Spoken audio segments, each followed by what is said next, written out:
Hey, how you doing, Griz? Great to see you, my man. Hey, good evening, Zenny62. How's it in Georgia? It is just fine, fascinating, and the weather's weird as usual. We dodged a giant bullet in the Hurricane Nate Miley, and Hurricane Nate Miley stayed in California. So, right, that's right. He stayed in his office in Alameda County. He then came down and went to Biloxi, Mississippi. I thought he was going to come over and visit here and stay upstairs, but the hurricane did not. So Hurricane Nate Miley missed his Georgia tour.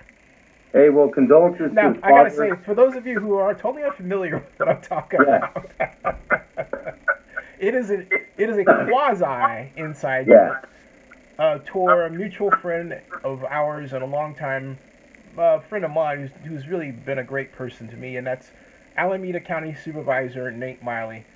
So I had to take the opportunity, and also he's the chairman of the JPA currently. I had to take the opportunity to tease him because how often is it that your name is the same name as a hurricane? So there you go, Hurricane Nate Miley. Hey, since you brought him up, condolences to him and his family. His father passed away a couple weeks ago. That's right. Massachusetts, where he's from. So Nate's been going back and forth, helping his mother just take care of some domestic stuff, as well as helping us lead the citizen-driven initiative, which we'll get in a second. So God bless his dad's soul. And God, absolutely. I could not say it better. And glad Nate is.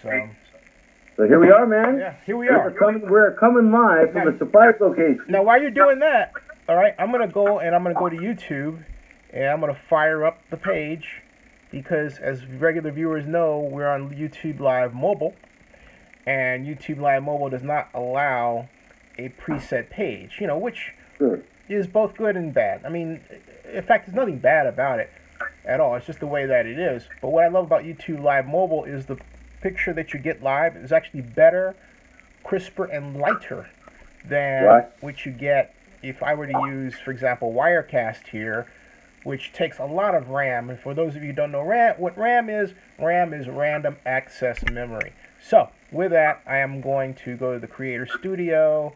I'm going to track down the live stream page as I'm doing while Godfather Griz rotates the hat. So you did see as you're getting your pages going. Famous Forever Oakland hat. Well, look at the new one. And got the new one. It's got the bright purple. Breast cancer awareness. Oh, look at that! Look at that! And breast cancer awareness. Monica Lynn and the Godfather broke it in this past weekend, which we'll get into. It was a spectacular walk for breast cancer awareness. And it's pink in all its glory. And Citron, I'm writing hello to everyone. Hello. And he says, we can actually see you. We're getting better, and don't worry, we're going to check it back to here. And there's Godfather. And actually, hey, Godfather's brighter. Wait a minute. You know what this sounds like? Get on the good foot. Why does that make me think of James Brown? The Godfather is brighter. Get on the good foot. So anyway, hey, everybody. Peace, everybody. And, wow. And for those of you who are here, first of all, thumbs up. Second of all, I'm going to tweet this out right now because I know those of you are getting notifications and the numbers are climbing, first of all. And secondly, I want to thank everybody for, all things considered, I have to be honest, what was a non-Forever Oakland record turnout. I was very surprised last night. It was really fantastic. We're approaching I think it was 800, almost 1,000. That's great. And I gotta tell you, Griz, we normally only get that when you're around. So hey,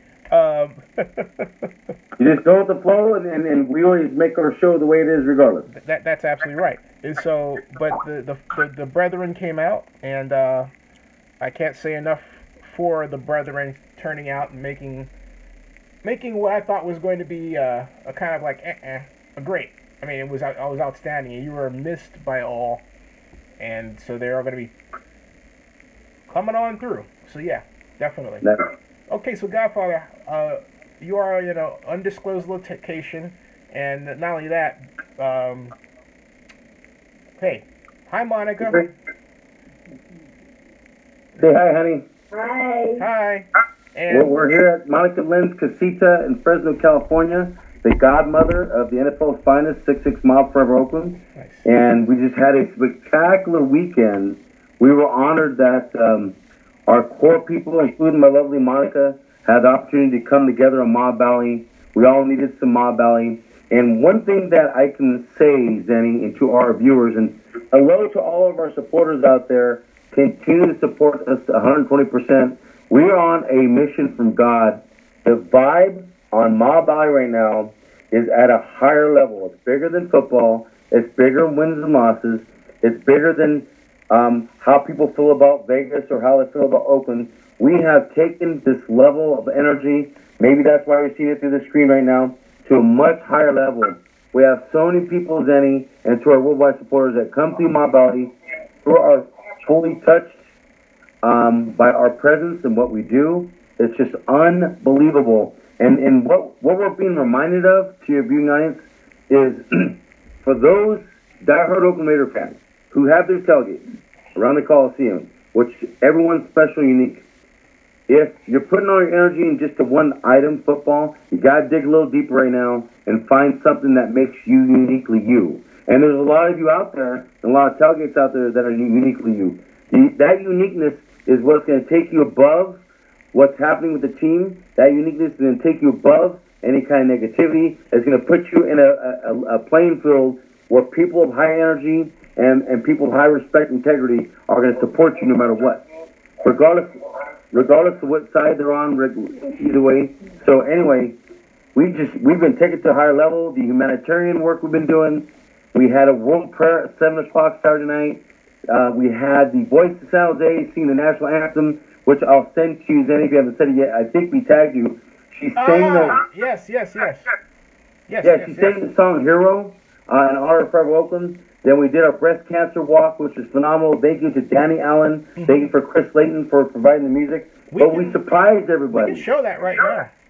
Yeah. Well, I tagged you earlier. We surprised everybody at the 27.45 minute mark of a video where we got to the Oakland Raider image and we completely flipped the script and played 4 Dubs Build in Oakland. We didn't plan that. No one knew we were going to do that. It was awesome. It's all there on Facebook.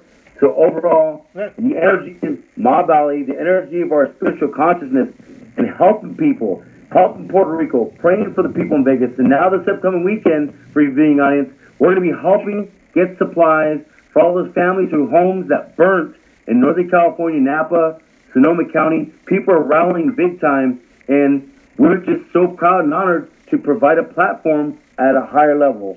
So, Zenny, that's kind of how the weekend went. I can't describe it in a better amount of words, and we're excited about this upcoming weekend as well to help those families who lost their homes. And right now, I'm actually going to get that video that you showed, that you put on my page, and here it is. And here's, there's Jamato and Griz and I. And that's the last post. And the post has the video. You go to 27 minutes and 45 seconds. Okay, and so we've got, there's you and, I recognize that gentleman. Oh, I see here. It's, I'm scrolling down here. Let's see here. We've got, let's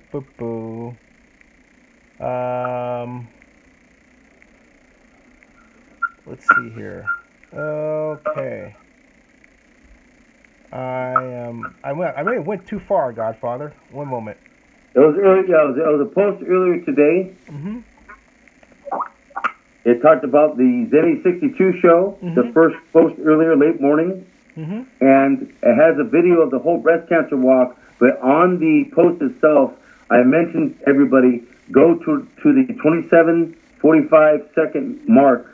And you'll get us getting at the rare image and doing the chant. It was unbelievable. That's what I'm trying to get. So, should I go to your page, perhaps? It's not coming up on mine. Yeah, you go to my page. Okay, cool. I'll do that. As you're doing that, I'm circulating our beautiful Forever Oakland hats for our worldwide viewing audience to see. And as you can see, this one's black with a gray cap that people love. And here is the breast cancer awareness hat. There's only 2 of a kind right now by Griz Jones and Monica Lynn has it, but they are being pre-ordered as we speak. Go to the Great found Joe's it. page, I found Bob it. Chicken's page, the Forever Oakland page on Facebook to place your orders. I found it. All right, everybody. I'm gonna put this on full screen. Click to enlarge. So go to the 27, 45-minute mark we just said. Okay. The only thing I'm gonna have to do is put it on mute for one reason: copyright, because of the music. That's the only thing. Yes. No, when you get to the 27, 45-minute mark, you'll see that it stops and then. Okay, cool. All right, cool. Yeah. All right. You have to be able to hear the chant. 27:45. There's 20. Okay, now. If it ends with too short, and it's going to get the 4 dubs, you don't have to worry about 4 dubs. They work with Godfather Griz. All right, so hold on a second. 27:45, right? Yes, sir. And 27:45. Here we. Just right by it. It's 28. 25. That's interesting. 26. 27:45. 26. It takes a second for buffering and all that. 27:38. Okay. All right. Now let's play that. Okay. And it should play. It's not playing. There it is. Let's go, Oakland! Let's go, Oakland!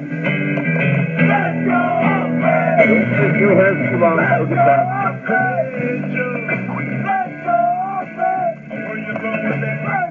This is us finishing the breast awareness talk putting to our local litter image. Let's go, Oakland! Let's go, Oakland! Let's go, Oakland! Let's go, Oakland! Let's go, Oakland! Let's go, Oakland! We see the Raider image now, Griz. Yes. If you hear the song, we'll stop pretty soon. The chauffeur, Chris. Hey, there's Chris. It's Coot Snipe. Here we go. Here we go. Come on, NFL! Building Oakland! Building now! That's 4 dub song. Come on, NFL! Building Oakland! Building now! Building Oakland! Come on, NFL! Building Oakland! Building now! Come on, NFL! We are here at the Oakland Raider image, and we are humanitarians and our fans for humanity #1. We pray for folks in Vegas, we pray for people in Puerto Rico, we pray for people worldwide, but we also pray for Oakland and to justify those things that are not right. Right now, the NFL has fires all around it with bad decision making, with relocation, and the healthiest choice right now is here in Oakland, California. To even think about taking this culture and removing this team to this greatest culture of fans and people worldwide is beyond logic right now, and their fires are going, my folks. That's why NFL, you need to stay in Oakland, and you need to build in Oakland. Let's go! Oakland! Build in Oakland! Build in Oakland? We coming! Build in Oakland, baby! We ain't going to Vegas! Build in Oakland! I'm staying ready in Oakland! Going to Vegas! Build in Oakland! Yep. As you can see, we are forever Oakland, only in Oakland. Anything else is unacceptable. Right here at the Raider image. This is awesome. Thank you to our wonderful folks, locally and worldwide, who tuned in. It's been a special day in making Oakland better, and we're going to keep the fight, baby, because it's in our court. There is no way that this culture of people she can get the greatest gift of a brand new stadium here in Oakland. With the Oakland A's leaving Laney College, now you have the whole land to yourselves. Let's get it done, NFL. Let's get it done, Mark Davis, and let's get it done, Oakland Raiders. I'm out. There you go. Yeah. Big D51. Check it out right now. Thank you for joining us on our Breast Cancer Walk 2017 from the famous Mob Alley at 66 and Coliseum Way.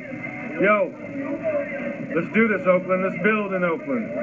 Thanks to everybody that joined. Thanks for saying hello, everybody. And go Raiders. Peace.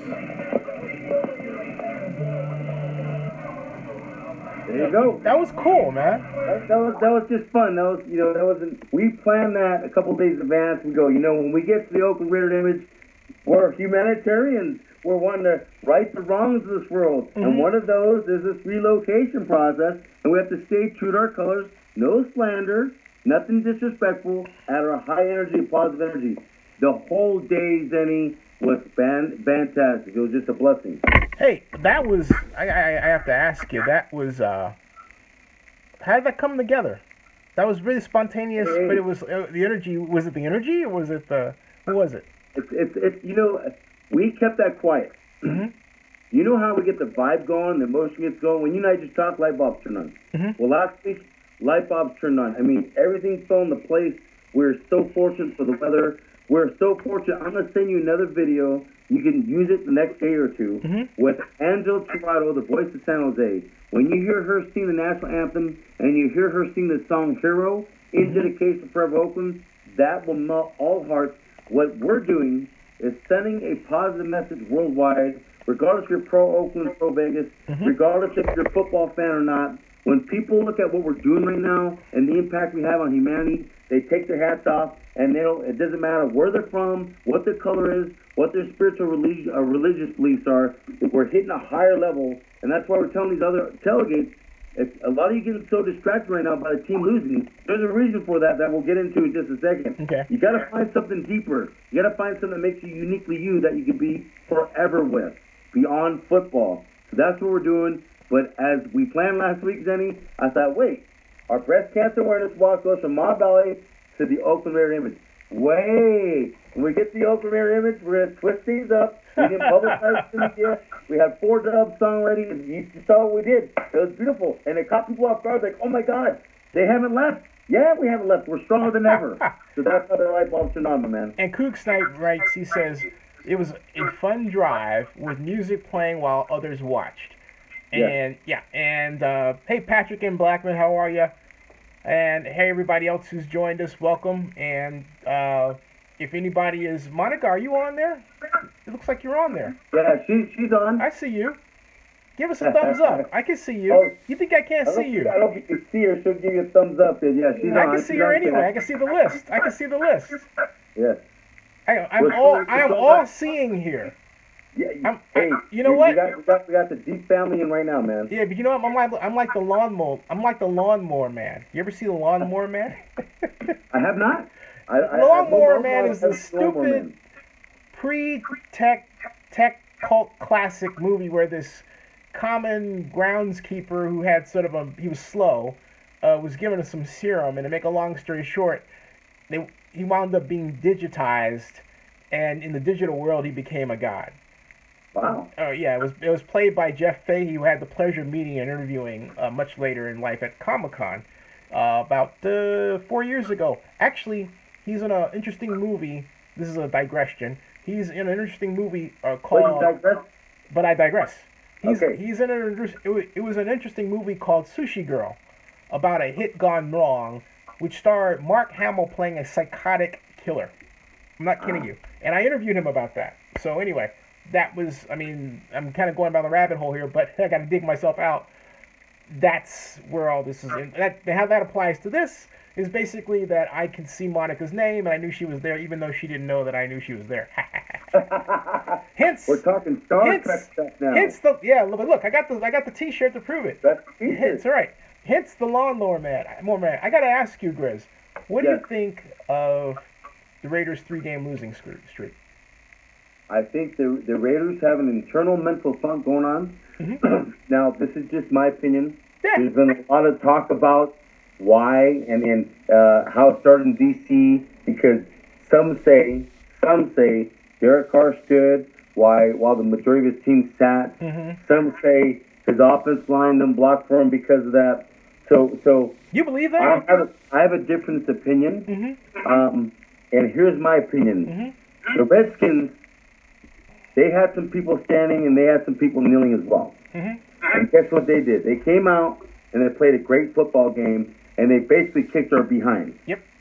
Their head was in the game. They were mentally focused.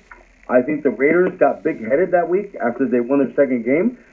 I think the coaches there was a big lack of preparation. Yep. Because regardless, when Derek Carr stood up, mm-hmm. and when the rest of the teammates sat down, they already knew they were going to do that. They discussed it. And to think that, now this is just my opinion, that his brothers that protect him, that he vouches for the last few years, that he's helped get big contracts, that he's, I'm one of the proponents, one of the people, when he came out very naively, and he talked about fake fans, wouldn't follow him to Vegas.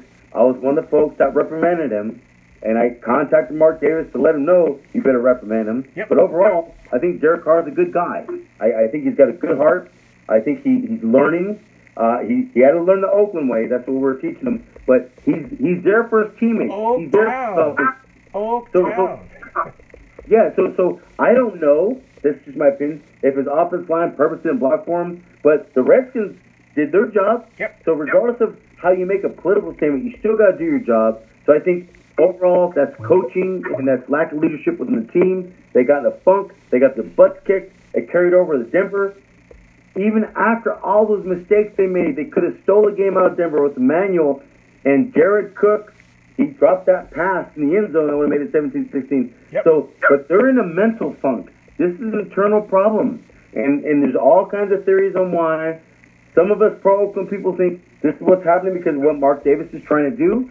Some people think because you have lack of leadership up top and ownership, and it's carrying down the coaches and it's carrying down the players, they're in a mental funk, and they have to pull themselves out of it. Right. And it's still early in the season. If they pull themselves out of it, they'll be a better team for it. Can they? To be determined, but it's mental, it's bad coaching, and it's bad leadership right now. How much of this do you think was placed on not having a plan for Marshawn Lynch as running back? What I mean by that is this. Marshawn Lynch is the kind of back that needs 20 carries a game. You give him, first 5 to 7, let him get warm. But the Raiders only give him about 12 to 15 carries per game. You give him 5 to 7 carries, maybe he's not quite warmed up. Maybe you get lucky with him, ripping off some runs. But if you commit to a 20 carry or 25 carry game strategy, you can get him warm. And the other issue I have within that is let me change my nomenclature. I freaking hate the running plays they designed for him. I think they are completely, ridiculously stupid. I agree. And it has nothing to do, in terms of their approach, with his historic running style out of I formation with a fullback. That's what he's used to. Some of Marshawn Lynch's best runs have come off either from that or when he was single back but closer to the line of scrimmage, okay? Yes. Where you can hit the hole faster, right? You know what I'm saying. So why they do this and then don't have a complementary set of passes? Bad coaching. Thank you. Okay. So, and you said something, and I'll let you keep talking. So they have, as an organization, you look at some of these teams that have good defenses. The team's offensive power or lack of, or defensive power lack of, is a reflection of how the organization thinks when they draft and when they get free agents. Right. So one thing that people are noticing is we haven't committed to a run-style offense. Right. You just said it clearly. When you have a veteran like Marshawn Lynch, power run that thing in the I formation or get them close to the line of scrimmage, I see what you mean. They're doing these blocking where you turn in this way and turn that way, and by the time you get to the line, so to me that's bad coaching. They're not utilizing the talent right with their coaching. It looks like to me, it's like they watch too much of what other people do today, and then they think, okay, we have to do what's in vogue, so we'll start him off from, if you go from the classic, okay, the running back 4 yards behind the quarterback, if the quarterback is under center, is the 3 position. If you go to the right, that's the 2 position, and if you go to the left, that's the 4 position, okay? So, but what they'll do is, let's say Marshawn Lynch is here in the 2 position on the, if you can imagine this with me at home if you can't quite see what I'm doing, let's say that he's just 4 yards behind the right offensive tackle in the 2 position, and then Derek Carr is in shotgun. The Raiders will get the snap, Carr will come with the ball up, and Lynch will cross in front of him to get the handoff, and he'll run that cross buck, right? That you see that all the time in the NFL. But what that really came from was the Chip Kelly approach, where Carr, the quarterback was reading the defensive end, and if the defensive end cracked down, the quarterback would keep the ball and go the other way, all right? That's why that concept was there. But what the Raiders did was they didn't install the option part of it, just that. No. Okay? Yeah, and right. that's easy to, and so what happens is that you got your entire defense flowing in this direction, and it's easy to stop if there's no threat of the quarterback keeper. Okay? You're making the defensive coordinator's job a lot easier. Yeah. So there's no threat of a quarterback run. So my point is, if you don't understand the concept, don't repeat it. And they have these plays that are cookie cutter, which means they don't really understand the concept of why that play was designed to begin with. They just put it in there and they expect it to work, and when it doesn't work, they blame the running back. It's completely ridiculous. And the Raiders have done that before. They did that first with the gentleman they got from the Cleveland Browns, who was with Alabama, who I'm a big fan of, whose name just flew right out of my head, but he was number 33. At one point, he was the 10th round pick of the Cleveland Browns, running back from Alabama. T starts with a T. Someone out there help me. But was he a return specialist as well? He was a return specialist as well. Yeah, I think so. But the Raiders gave him a shot that 2 years ago, and they cut him by the start of the year, and I was incensed. And they were basically doing what they're doing with Marshawn Lynch. And I can go on and on about this, but in the interest of, for time and fairness, I want to hear more of your thoughts. But it really just bugs the crap out of me to watch them do this stuff. Well, here's I want to give you a forever perspective. Yeah. Right now, the team itself is in a funk. F-U-N-K. Trent Richardson. Thank you very much, Citron. Trent Richardson. Very That's good. the guy. Yeah, Trent Richardson. I'm sorry. Didn't he spend some time with KC? Later he did, yeah. But Yeah, that sounds more KC is than it is Cleveland. he was never able, particularly with the Raiders, to see much of the plays off-tackle plays that he excelled in running, even going back to Alabama. Look, this is the internet age. All you have to do is go to YouTube and see what a running back has done in the past to figure out what they can do best and not. It's not rocket science. It's crazy. Well, here. Let me give you a quick perspective because I already gave my breakdown about coaching and about certain leadership, and they're lacking mental stamina right now. They have to go in the mirror and pull it out, and they better start pulling out next game or two. They have to find one game they can pull it out and start clicking because they continue to get lost. I think they're going to start imploding. Our perspective is when you have bad leadership, it trickles down. And for whatever reason last year, they looked like they had it in check. Looked like, they're on the right path. They were in a lot of close games that they won. Mm-hmm. And what that does, that builds confidence, especially in the playoffs. It seems like they're off track more so than they were last year. It seems like things are imploding for them more right now. So to call it a full implosion, we're going to see after the next few games because the Chargers are no cakewalks. No one's a cakewalk for us. No. Then they got KC. So at home. So this Raiders squad, led by Jack Del Rio, led by Reggie McKenzie, led by Ken Norton Jr., and their offense coordinator, they better find something inside themselves, not keep repeating the same patterns of insanity, something that's not working, right? And apply their talent, apply their skill to what they have. If you have Marshawn Lynch, do an I formation. You need to get more pressure on the quarterback. Our secondary is not that good at all. We know we don't have that push up the middle. Right. I've been saying the last 2 years, we need a true middle linebacker and a true zero technique guy on the defensive line to accompany Khalil Mack, to accompany Bruce Irvin, because there's some guys that are playing hard, but overall we just have too many holes.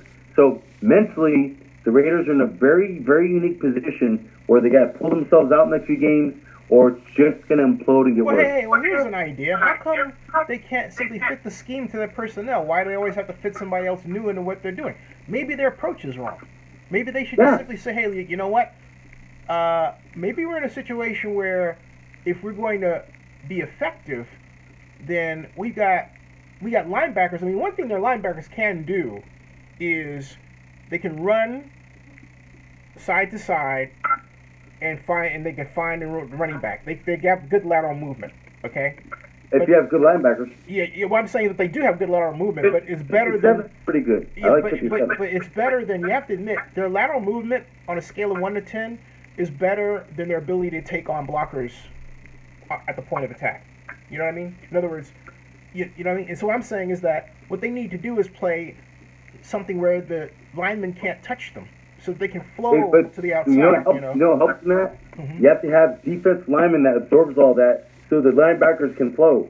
Right, we don't have that. That's what I'm saying, though. That's why, because look, the reason it's not that we don't have that. We do.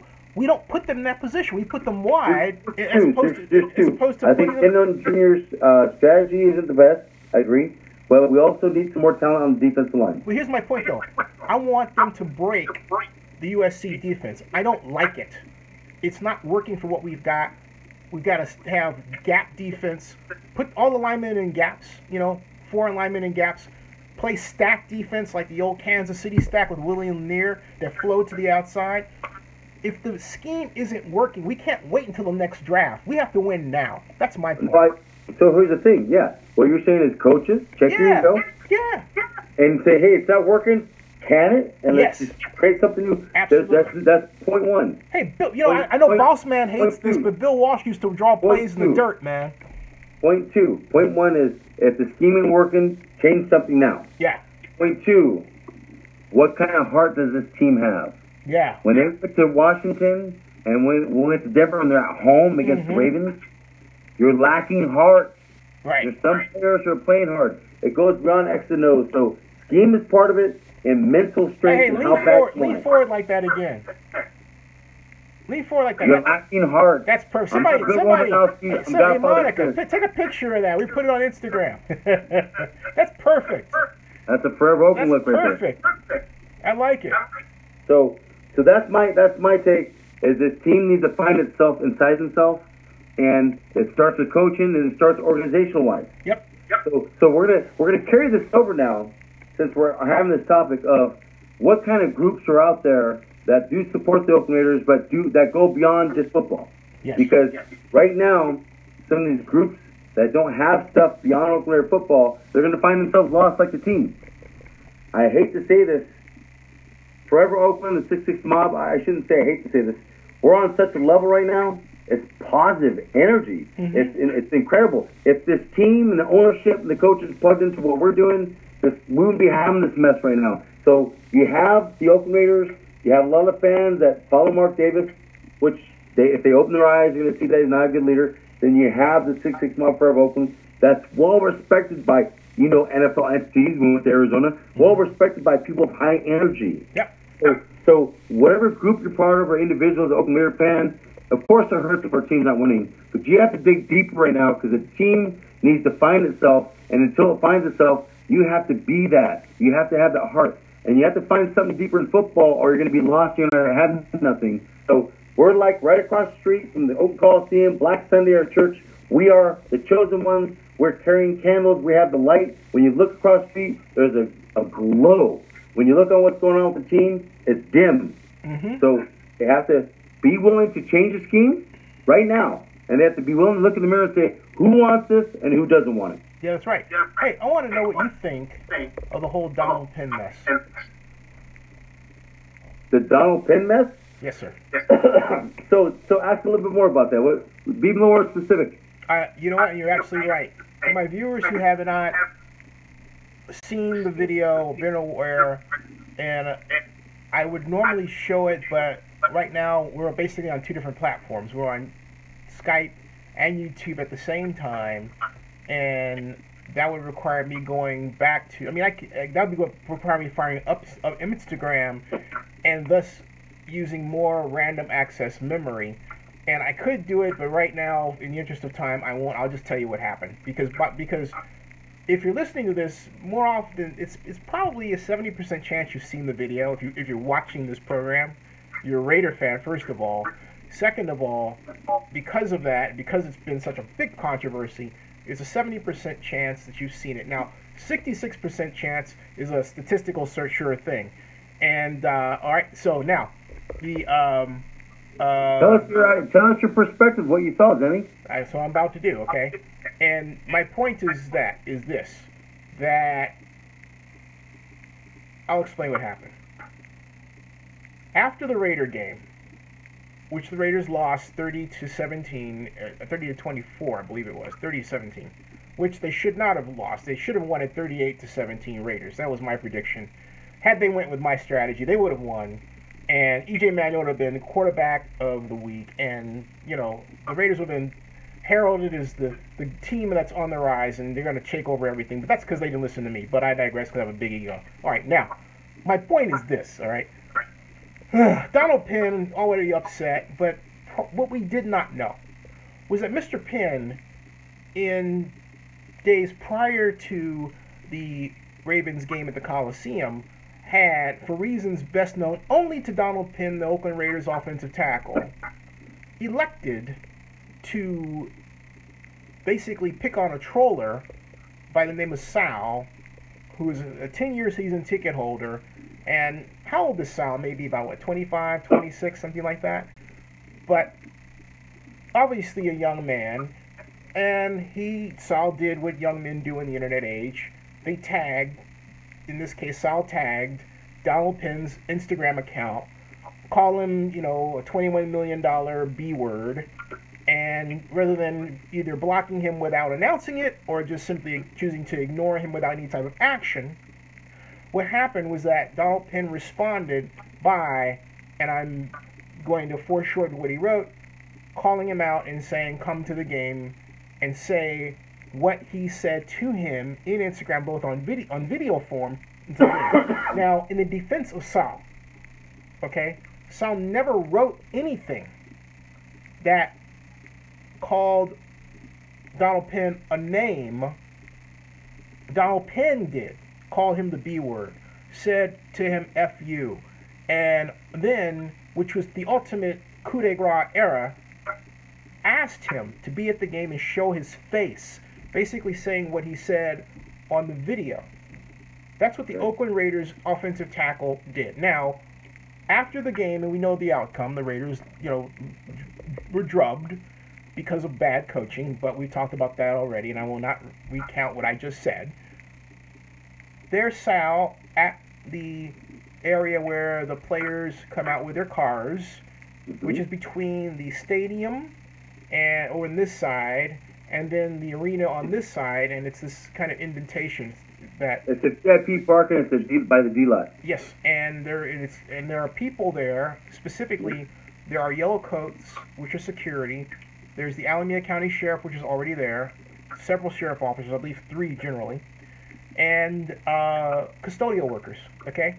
And then there are fans. And then there's a rope-off, all right? So in other words, you cannot get away with doing anything like throwing a bottle at a car because someone will not only see you, but there's a fair chance, but not only that, you'll be on video, okay? Yeah. Remember, 21st century, okay? You'll be on video, not just what Godfather Griz says, arrested, but on video. So even if you tried to get away with it on the sly, someone would pick it up, all right? Now, Sal, you can see in the video that he has on his channel, he's open arms like, hey, here I am, wearing this, you know, tank top and all that. And Donald Penn rolls up in not a Hyundai, oh no, not a Honda Accord, oh no, not a Toyota Prius, oh no, not even a Lincoln Continental, worth, you know, what, $44,000. Oh no, he rolls up in a 2016 Rolls-Royce Bentley Continental convertible worth $218,400 manufactured suggested retail price. Stops the car, gets out of the car, walks in front of his own hood and towards Sal as if he's going to throw a beat down. I have never seen an offensive lineman or an NFL player do something so stupid, put on video, in my entire life. Even, I mean, period. So, you know, he says, I'm right here, and they go into the basic trash talking. The sheriff comes on, basically separates them. The people in yellow coats will have their arms up like, don't cross this line. And so basically they are reduced to selling wolf tickets to each other, which is fine. Donald Penn gets back into his car, but on the way, points to one of the sheriffs as if Sal threw something at him. That is a complete 1,007% lie. Excuse me, let's put this up even more. It is a 50,000% lie. for Donald Penn to do that. And not only that, think about how ridiculously, and I hope Mr. Penn sees this, because I have nothing but the greatest respect for Mr. Penn, except in this situation, because in his honest heart of hearts, he knows he mishandled it.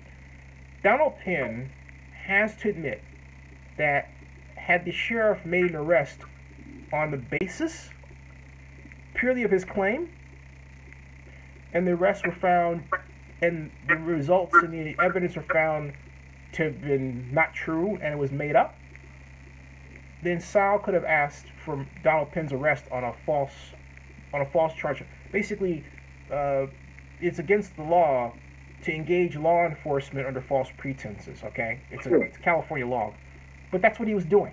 All right.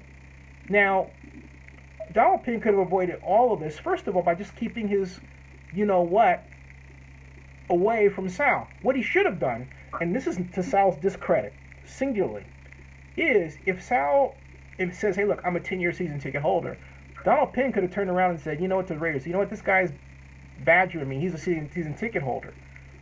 The problem is, and for people like me who have been around and others who know, in the days prior to the advent of the DARPA-created internet, and DARPA is Defense Advanced Planning, okay, the government created the internet, all right?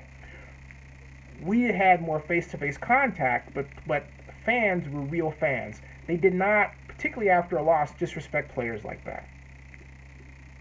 If they performed poorly, they may have said it to somebody, you know, in a drunken argument at a bar, but then, of course, you get a real Raider fan who wants to do a beatdown at the bar. That's the way it was done back then. But today... Right, but this whole thing led up to them going back and forth on Twitter. Right. And as a professional, I'm a professional, you got to be professional. Yes. If you're an athlete, not an athlete, you gotta be wise when it comes to social media usage, and don't make yourself look foolish. I mean, that's all I can say. So, just people that use social media for the wrong purposes, and him saying what he said, it's not good. It's a bad look. No, it's total bad look. And not only that, but I was going to say that, and this is to Sal and the other fans out there who may not like how somebody's performing. First of all, it is not what you do in calling out a person the way Saul call them out and call them a name. It is not right. And the fan, if you want to be regarded as a true fan, you have to stick behind the player thick or thin. Now, if you don't like the way the player performed, learn the game and then give the player coaching tips. But remember, I always conduct myself, and this is why I'm glad I'm in the media business, I always think to myself, what if I have to interview this person? Because then I have to think about what I said to them in another position. So you always have to be in a position where you can be in you have the higher moral authority. And the problem is that the only reason why Sal is in the position he's in is because his lack of moral authority was usurped by Donald Penn's no authority at all. Donald Penn went to the tank and behaved like... Yeah, just lowered itself. He would behave like he wasn't a person who commanded any level of money or dollars or resources, right? And here, this is the kind of person in Donald Penn who has enough money to invest in startups. And this gets to the whole NFL protest issue for me, okay? Because, look, I stand for the national anthem, but I defend anyone's right not to do so. I understand what the reason is. It has to do with police brutality. It's happened to me. I've talked about it here, myself and others, on part of African-American men in particular, all right? Now, and it's been gone out for decades. But here's the problem. Here's the gigantic problem. The problem with what Mr. Penn did is that it makes the cause less worth fighting for when you have that kind of exchange out there. And he has to think about that. NFL athletes need to realize, LeBron James too, he has a shirt on that basically says, we do all these things, we stand, you don't pay attention, and so on. But even with the wealth of money that LeBron James commands, he still acts as if, in terms of being the oppressor, that he's the oppressed, rather than the person who can make real change. The players need to understand that they have to fashion themselves in an internet age at all times as politicians, as the ones that we look up to. So Donald Penn needs to not only walk that back, he needs to make an official public statement. If the Raiders are any kind of great organization, they'll have him do that. I know they're going to say, well, just let it go, and they're going to explain that a crisis PR person is going to say, just let it blow over. I say no. The reason why I say no is because of the political position the players have put themselves in collectively with protest. They've got to rise to a higher standard of behavior. Well, you know, in general, as an athlete, I think when you become an athlete and you get $1 million contracts, and I believe football, baseball, basketball, they probably have life coaches. Yes. Who are on the team that pulls them aside, pulls the rookies aside, talks about going out and partying, where to party, what people are trying to do to you, how they can take the money, how they accuse you of things so they can see you. That's part of the education. So also now with this political theme going on that's bringing more attention to protests and what have you, each organization from the owners down have to pull their team aside and say, look, we're going to be under more scrutiny now. We're going to be under more of a microscope. So let's all collectively agree how we're going to go about this. Because in my opinion, people have the freedom to do what they want to do as long as it's peaceful. Regardless if I agree with her or not. If some people stand and put their hand on their heart, that's their freedom of speech. If some people want to sit, that's their freedom of speech. And because they made it clear it's against police brutality, not against the military. Right. So that's a huge difference. So that moment of freedom of speech, that's that person's right. As long as they're not harassing someone, as long as they're not hurting someone, as long as they're not slandering someone, that's the most peaceful protest you're going to get, and kneel or stand up during the national anthem than you will when there's an outbreak of civil war, when people are breaking business owners, when people are protesting by civil injustice. So collectively, they just have to be wise. Let their players protest they want to before the game. And then, just like what the Raiders haven't learned, but the Redskins got it, regardless of what your political affiliation be, you still got to get on the field and bust people in the mouth.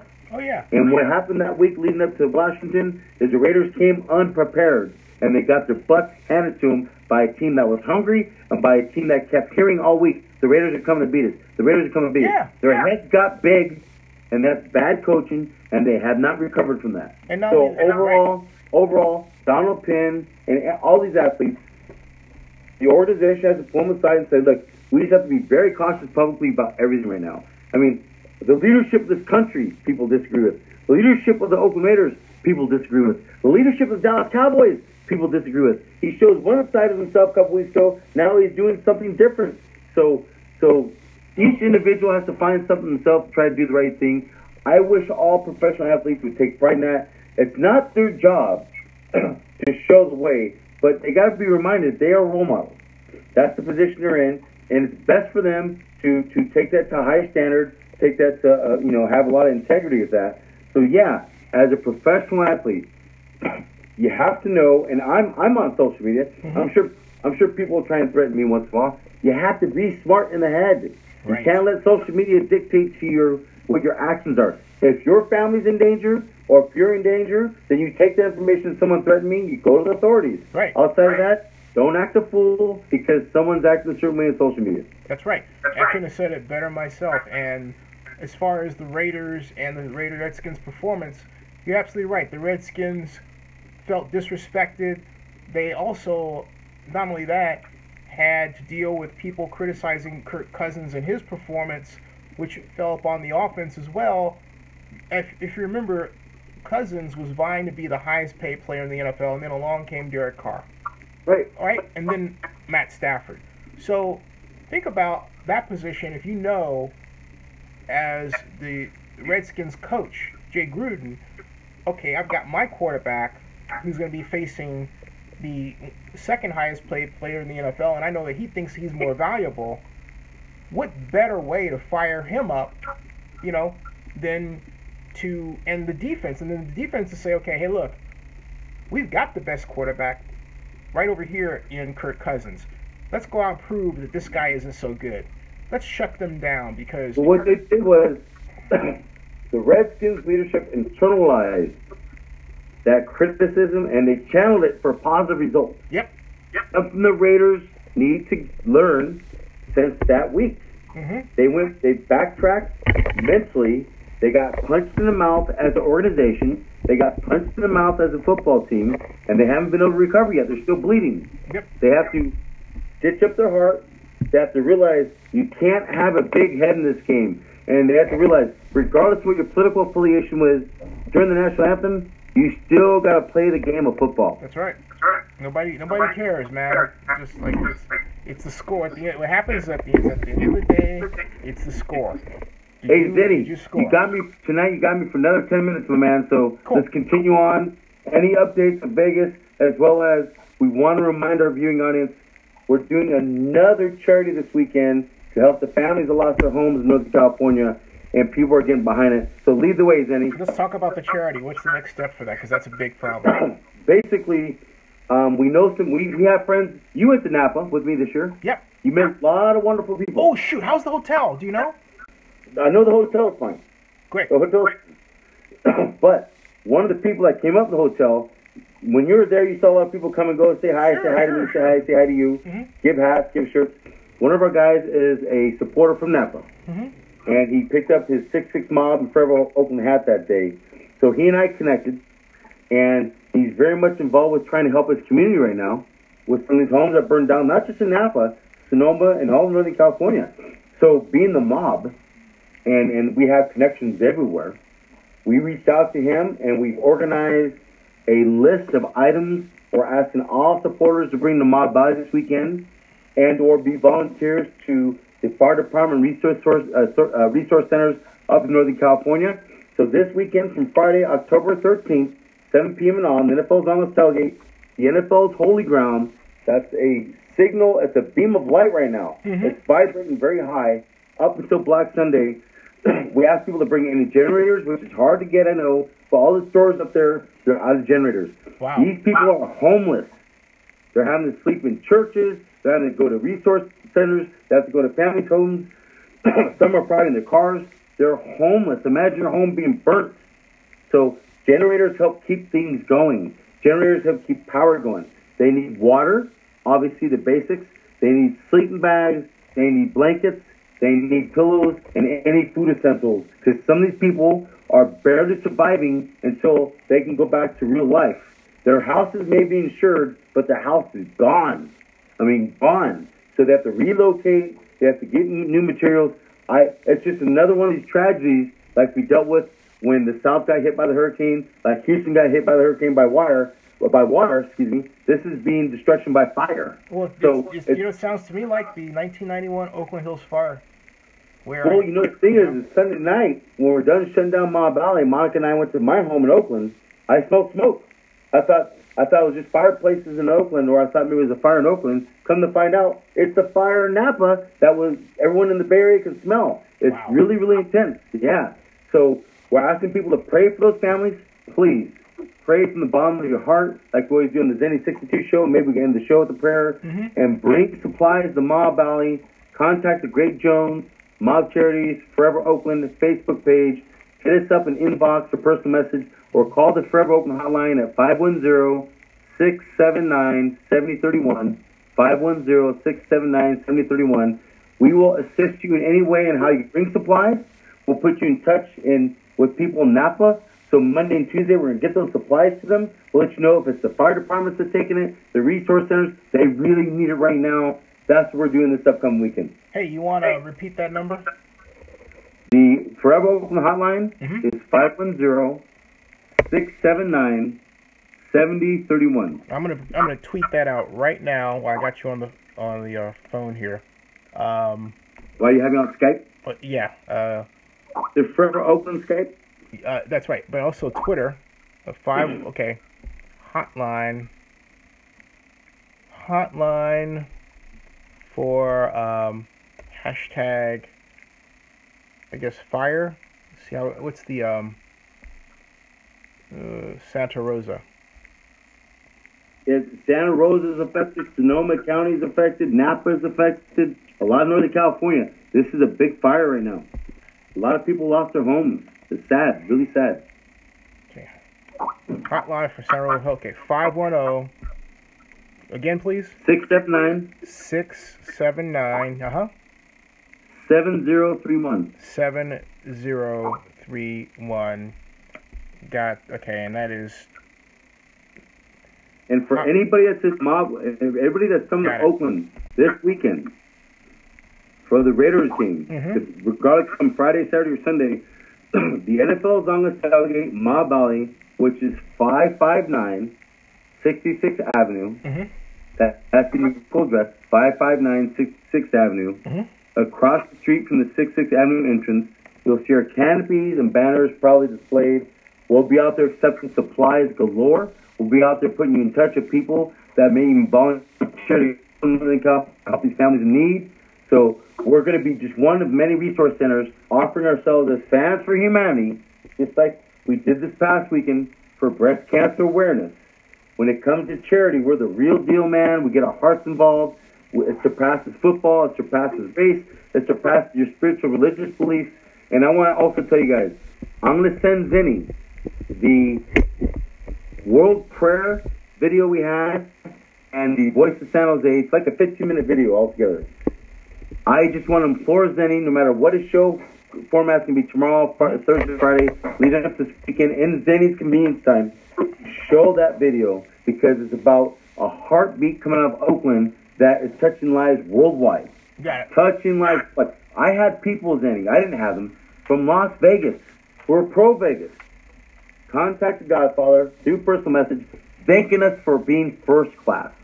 And what I remind these people is, we're pro-Oakland. I'm the most pro-Oakland dog you're going to meet, but I'm not pro-hate unless you give me a reason why. When it comes to being humanity, that comes first. So we don't care if it's in Vegas. I mean, we do care. We care if it's in a different part of the country. When there's a tragedy, we'll give you our energy. And it doesn't stop us from knowing that the greatest culture people need to keep their identity here as well. That's an injustice we're fighting for as well. So we're keeping it in positive perspective. But yeah, thank you, Zenny, for your format. And please, if there's anything else you want to share to end the show, all I want to say is when you're done with your ending note, let's do a prayer for humanity. Okay, real quick. Just a special announcement about a very special day. At 4 o'clock Pacific tomorrow, I'll have Francesca. Excuse me, one moment, please. Before I do that, I just want to make absolutely certain a little bit of a programming note here.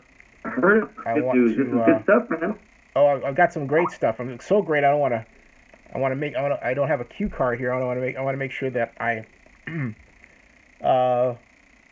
am accurately saying what I am about to say. So give me one moment because no problem. This is quite a special. Got it. Okay, I'm ready. All right, now what I'm pleased to announce, folks, is that Raider Flea, is that tomorrow at 4 o'clock p.m. Pacific Standard Time, Francesca Zapparelli, famous WWE women's wrestling star, is joining Zenny62 live for the first time to talk about her new movie, which I have watched as a screener. Thank you very much to her PR person, Ballerina I Am Not. And she talks about, it's a great documentary about what she went through both physically and mentally and spiritually to become a great WWE female wrestling star. And it talks about the history. It's a great history of women in WWE, going back to Mildred Burke, who was really the first female bodybuilder. She cleared $1 million in strong woman stunts and so on, and up to present day. So I really encourage everybody to come on in. It's 4 p.m. Pacific, which is 7 p.m. Eastern. Check it out, all right? I mean, I'm excited. And then later, 11 o'clock Eastern, which is 8 o'clock Pacific. So you have 4 o'clock Pacific, and then 8 o'clock Pacific, we have none other than my friend, the NFL's first female coach, Dr. Jen Welter. That's right, Dr. Jen. And I congratulations. Thank you. You bet. Thank you. And I can't tell you how happy I am that Dr. Jen has agreed to join on Skype, on video, not call. This is going to do it video, so you'll be seeing me like I'm seeing you, Godfather. And we're going to talk about her new book, Play Big. And, hey, the message she has through her book. And, well, you know what? Again, right here, 8 o'clock Pacific. Tell your friends. Bookmark it on your pages. Put the link up on Facebook. Tweet it out under hashtag PlayBig or hashtag NFL. Thank you, hashtag NFL, because we're talking about Cam Newton and everything else. And, you know, we're going to have a great hour with Dr. Jen. So tomorrow is a red letter day in Zenny 62 history, Zenny 62 media. Thank you. So, yeah. And now I'd like to end in prayer. Oh, go ahead. And then first, want to thank the lovely Monica Lynn for allowing us to host the Zenny 62 Godfather show in her home, her casita in Fresno. Thank you, Monica. Thank you. Thank you for all the supporters during the last couple of months too of praying for Grandma Carmen. Yes. There's been a lot of healing here. It's just been a very hard experience, but it's been a learning experience, and we're so grateful. We're so grateful for where Grandma Carmen is right now. Monica is very thankful for everybody that came together. But, Zenny, let's go ahead and let's do a prayer, bud. Dear Lord, I thank you for this night where I'm able to share a valuable time with friends with Forever Oakland, and just also remember those who have been really affected by the fires in the county of Marin, Santa Rosa, just the entire wine country and North Bay area. Very tragic, something to happen. Please give us the strength to help them. Give us the strength to help them become stronger in their this moment in time, and keep them strong to overcome what they're going through. In Jesus Christ's name I pray, amen. Amen. That was beautiful, my friend. Thank you. Thank you. Yeah. Thank you.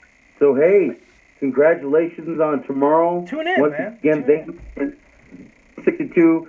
All your investors, continue to invest in the Zenny 62 show. Thank and you. just so you guys know, each week, this vibe on the Zenny 62 Godfather Griz show, we have some interesting news coming up next few weeks. So each week we're going to share a tidbit, and I want to remind everyone, Forever Oakland, the 66 Mob Alley is flying at a high spiritual conscious level, connected with high spiritual people worldwide right now, and it's based in Oakland. So thank you again, Zenny 62. Thank you for all your supporters. You got it. And we are Forever Oakland, only in Oakland. Have a good night now. God bless. And folks, I'm going to sign off. I'll be back just a little bit later with a short backup. But actually, you know what? See ya. Okay. So I'll be back with a short backup. Be back a little bit later with that.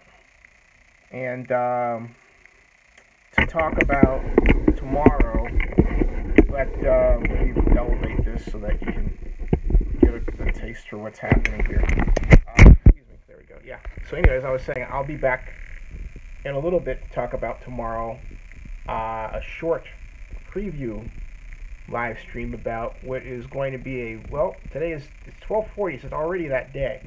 But stay tuned, I'll be right back. All right. And Forever Oakland.